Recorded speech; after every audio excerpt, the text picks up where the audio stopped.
যেই ফ্যাসিবাদ ব্যবস্থার বিলোপের কথা আমরা বলছি, সেই ফ্যাসিবাদ ব্যবস্থার বিলোপ হচ্ছে গোড়া থেকে, যেন আর কোনোদিন এই বাংলাদেশে ফ্যাসিবাদ প্রতিষ্ঠা হতে না পারে।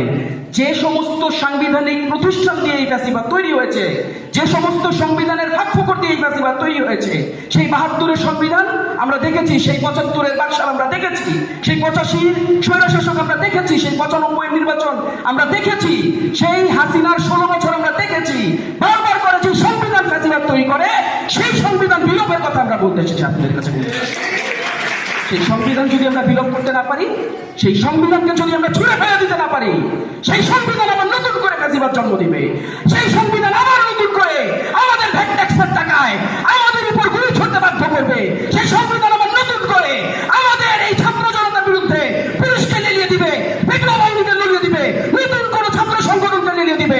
আমাদের সাংবিধানিক গণতান্ত্রিক অধিকারকে ক্ষুণ্ণ করে আবার নতুন করে ফ্যাসিবাদ তৈরি করবে। সেই সংবিধান ছুঁড়ে ফেলে দিয়ে এই ফ্যাসিবাদ তৈরির যে পথ, সেই পথকে আমরা বন্ধ করার জন্য আজকে আপনাদের কাছে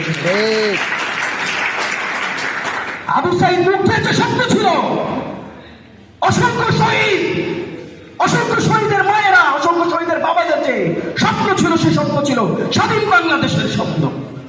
সেই স্বপ্ন ছিল যেই স্বাধীন বাংলাদেশে কাউকে অন্য কোনো দল করার মাধ্যমে, অন্য কোনো রং দিয়ে তাকে জেলে পোড়া হবে না, আয়না ঘরে পোড়া হবে না। সেই স্বপ্নের জন্য আবু সাইদরা ঝাঁপিয়ে পড়েছিল বন্ধুরা।